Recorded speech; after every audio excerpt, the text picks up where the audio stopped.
அவ்வளவுதான். நம்ம இவ்வளவு நாள் எதுக்காக காத்துட்டு இருந்தோமோ அது இப்போ நடந்துட்டு. ஆமாங்க, தோனிக்கு இன்ஜுரி பலமா ஆயிருச்சு. 2 வீக்லாம் கிடையாது, அவர் ஐபிஎல்ல பாதி மேட்ச் விளையாட மாட்டாரு அப்படின்னு சோசியல் மீடியால எக்கச்சக்க ரூமர்ஸ் பரவிட்டு இருந்தது. கிட்டத்தட்ட எந்த அளவுக்குனா இனிமே தோனி மேட்சுக்குள்ள வர மாட்டாரு, இதுக்கு மேல அவர் ரிட்டையர்மெண்ட் தான் ஆக போறாரு அப்படின்னு வேற சொல்ல ஆரம்பிச்சிட்டாங்க. ஆனா நம்ம தல தோனி ஃபேன்ஸுக்காக நமக்காக பேட்டை இப்போ மறுபடியும் கையில் எடுத்திருக்காருங்க. உங்களுக்கு புரியுற மாதிரி இன்னும் தெளிவா சொல்லணும் அப்படின்னா, சிஎஸ்கே பிராக்டிஸ் மேட்ச் உங்கள எத்தனை பேர் பாத்தீங்க? அதுல நம்ம தல தோனி கையில பேட்டோட நெட்ஸுக்கு வந்து பிராக்டிஸ் பண்ண ஸ்டார்ட் பண்ணிட்டாருங்க. அந்த வீடியோ பார்த்த பல பேர் பயங்கர சந்தோஷமா இருப்பீங்க. அதுலயும் தலைவன் சில பால் எல்லாம் 6 4ன்னு ஈஸியா சொல்லட்டி அடிச்சத உங்கள எத்தனை பேர் கவனிச்சீங்க? ஆமாங்க, நம்ம தல தோனி பழைய மாதிரி இல்லாம இப்போ நம்ம தல தோனி ஃபிட் ஆயிட்டாரு. அப்போ பஞ்சாப் மேட்ச்ல தோனி கன்ஃபார்ம் வந்துருவாரா அப்படின்னு ஒரு கேள்வி கேட்டா அதுக்கு டைரக்டா என்னோட பதில் இல்லன்னு தான் சொல்லுவேன். இதை கேட்ட உடனே யாரும் கோபம் அடைய வேணாம். உண்மை என்னன்னு இந்த வீடியோவோட கடைசி வரையும் பாருங்க,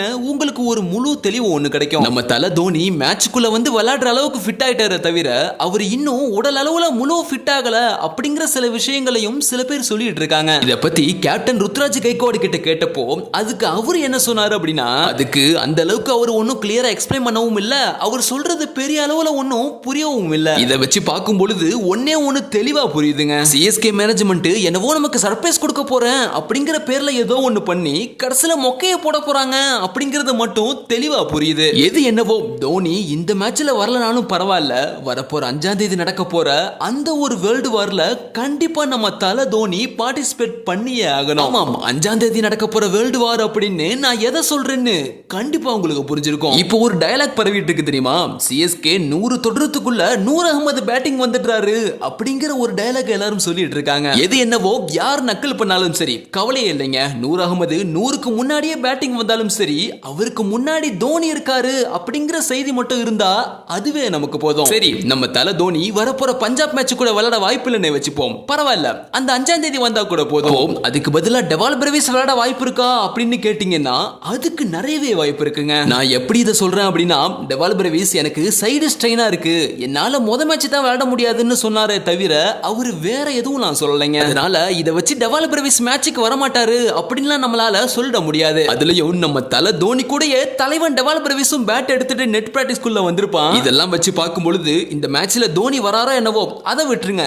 எனக்கு தெரிஞ்சு டெவால் பிரேவிஸ் மேத்யூ ஷாட்டுக்கு பதிலா இன்னைக்கு மேட்ச்ல அந்த இடத்துல இருப்பாரு. சரி, இப்போ கடைசியா ஓவரால் கம்பேரிசன்ல சிஎஸ்கே விசஸ் பஞ்சாப், இதுல எந்த டீம் பவரா இருக்குன்னு நேரடியா கம்பேர் பண்ணி பார்த்துருவோம். முதல்ல சிஎஸ்கே நம்ம டீமை பத்தி பார்த்தோம் அப்படின்னா, டீம்ல ஃபுல்லா இன்எக்ஸ்பீரியன்ஸ், அதாவது ஃபுல்லாவே யங்ஸ்டர்ஸ். இந்த நிலைமையில இருக்கும் பொழுது டீம்ல யார் சுத்துவா யார் நின்று ஆடுவா அப்படிங்கிற ஒரு கிளியர் கட்டான மைண்ட் செட்டே இருக்காதுங்க. இதுதான் இன்னைக்கு டைம்ல சிஎஸ்கே இருக்கிற ஒரு பெரிய மைனஸ். அப்போ நான் முதல்ல சொன்ன மாதிரி மேத்யூ ஷாட் இடத்துல பிரேவிஸ் மட்டும் வந்துட்டாரு அப்படின்னா கீழே மிடில் ஆர்டருக்கு பாத்தீங்கன்னா ஒரு எக்ஸ்பீரியன்ஸ்ட் லைனப் கிடைச்ச மாதிரி இருக்கும். ஆனா அதுலயும் ஒரு பிரச்சனை இருக்குங்க.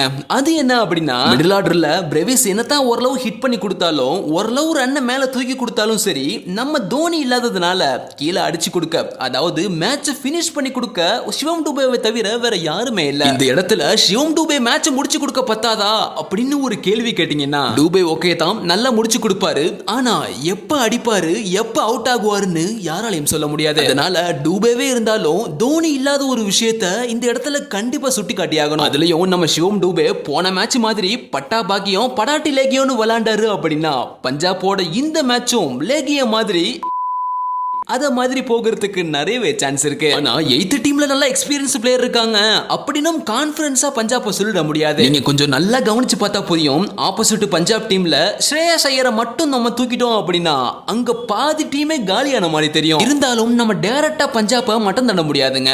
அங்க ஸ்டோனிஸ் பிரியான்சாரியா அப்படின்னு அடிச்சு ஆடுறதுக்கும் சில பேர் இருக்காங்கறத நம்ம மனசுல வச்சுக்கணும். அதுலயும் சஷாந்த் சிங்லாம் எப்ப அடிப்பாருன்னு நம்ம யாருக்குமே தெரியாது.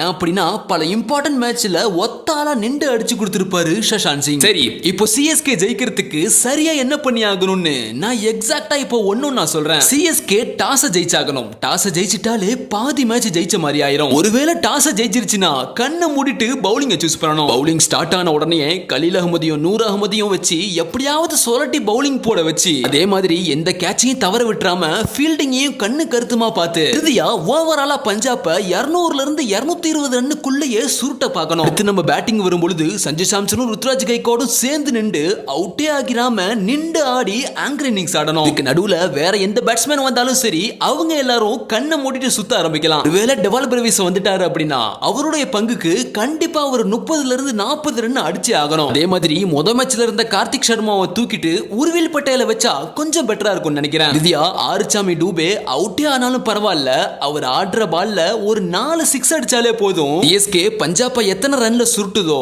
அதை கண்டிப்பா ஈஸியா சேஸ் பண்ணி மேட்சை ஜெயிச்சிரும். அவ்வளவுதாங்க வீடியோ. இந்த மேட்ச்ல சிஎஸ்கேவோ பஞ்சாபா யார் ஜெயிக்கிறதுக்கு அதிக சான்ஸ் இருக்கு, அப்படி ஜெயிச்சா அதுல யாரு மேன் ஆஃப் த மேட்ச் வருவா, அப்புறம் நம்ம தல தோனி டெவால் பிரவிஸ் இதுல 2 பேர்ல யார் மேட்சுக்குள்ள இருப்பா அப்படிங்கிற உங்களுடைய கருத்துக்கள் எல்லாத்தையும் மறக்காம கீழே கமெண்ட்ல சொல்லுங்க. அடுத்து ஒரு இன்ட்ரெஸ்டான வீடியோட மீண்டும் சந்திப்போம். See you, bye bye.